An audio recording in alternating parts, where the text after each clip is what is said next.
This airport, like all big city airports, is a busy place, with planes coming and going day and night. Planes with propellers, and jet planes from all over the world fly in and out of New York's International Airport. Right now, Jet Flight 801 is approaching the gate where passengers for San Francisco will board the plane. A huge moving corridor swings into place.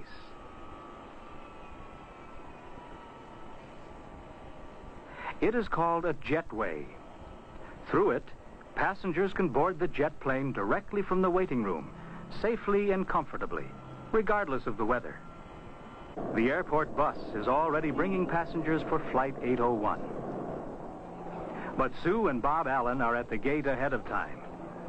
They are taking their first airplane trip alone.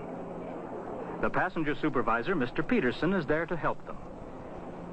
They can be the first passengers to board the plane, he says, as he leads them to the boarding area.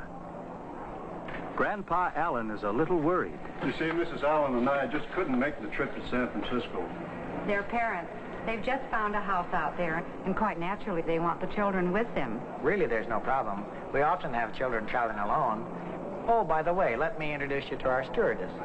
Miss Murray, Mr. and Mrs. Allen. This is Susie and Bobby. Oh, it'll be fun having them on board. Say, it looks like you have another passenger here.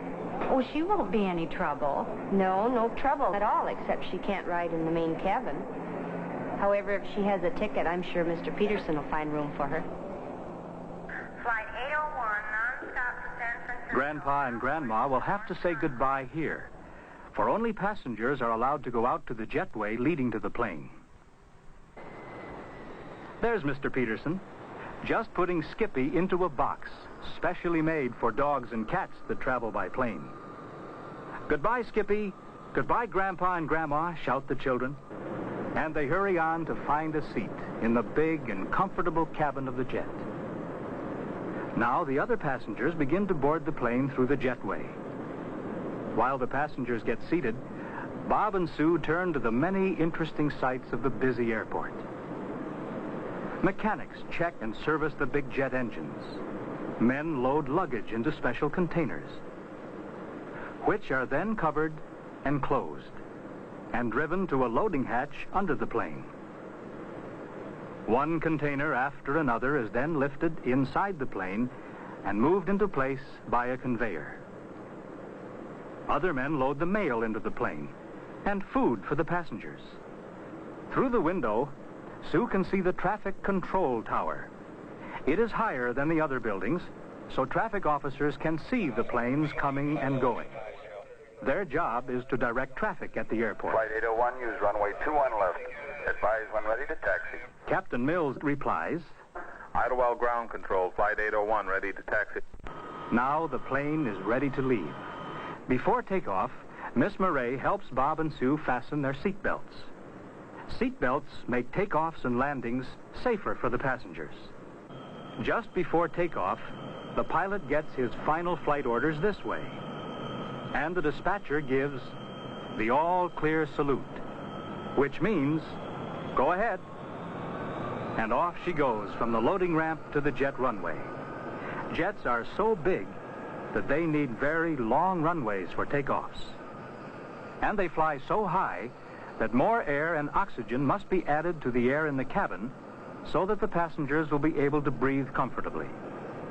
Before takeoff, the hostesses explain the use of supplementary oxygen equipment. Miss Murray points to the backs of the seats where oxygen masks are kept.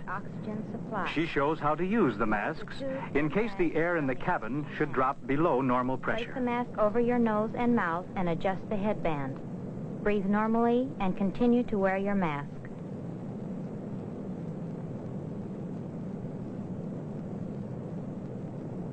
The captain pushes the throttle, and the big jet starts off. And finally, the wheels leave the ground. Oh, we're flying, we're flying. Soon they are high over the airport, the 4 jet engines working at full power. Jet engines have no propellers. The plane moves forward because burnt gases are forced out through the back of the engine. These jet engines have enough power to fly at almost 600 miles per hour. The jet is climbing higher and higher, leaving New York City far below. Captain Mills welcomes the passengers aboard. Today we're going to fly at an altitude of 28,000 feet. Our flying time will be just under 6 hours. Captain Mills, his first officer, and the flight engineer sit in the cockpit of the plane. The cockpit contains hundreds of instruments. These instruments help the pilot fly safely in the busy air lanes. Right now, the captain is setting one of the radio dials. But look who is coming. Children, would you like to have some lunch? Yes, please. Oh, I'd love to. All right. Can you get your tray down, Sue? Yes. And while the jet plane flies over the green farmlands of the Middle West, the hostesses prepare lunch trays for their passengers. Here is one for Sue. And one for Bob. See how neatly everything is arranged on the tray? Meat, vegetables, dessert, and milk. Sue is enjoying her lunch. As the passengers eat, the plane continues its westward journey over the Great Plains. Would you like to take a nap? No, thank you. Airplane seats are comfortable. You can push the backrest down and curl up. Many passengers like to take naps. But Bob and Sue have too much to see. Susan, would you like a junior stewardess pin? Oh, yes, thank you. And how would you like to be a junior pilot? Oh, I'd love to. Now Sue and Bob are glad they didn't take a nap. Look now, we're flying over Denver.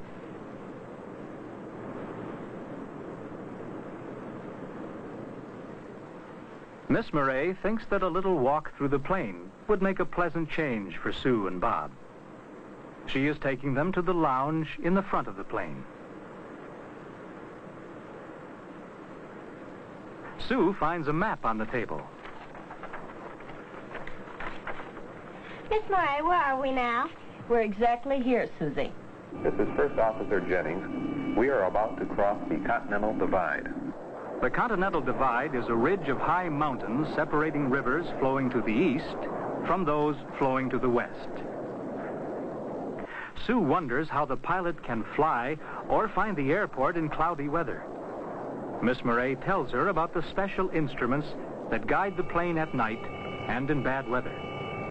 Radio signals direct the plane on its way and to the landing field, almost as if it were gliding along a highway. The captain calls the San Francisco Flight 801 Center. over Lake Tahoe at 28,000.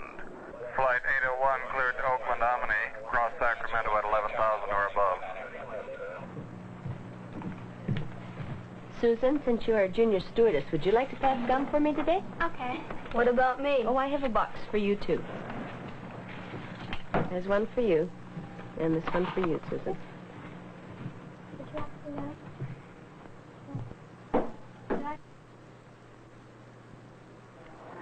Sue and Bob's parents are at the airport well ahead of time.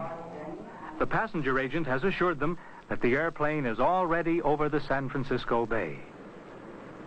Fasten your seatbelts, please. Already? Sue and Bob are surprised. Wasn't this a quick flight? Below, they can see the city where their new home will be. Sue and Bob can scarcely wait to see their parents. And here is the airport. Slowly and carefully, their jet approaches the landing field. And soon the wheels touch the runway in San Francisco.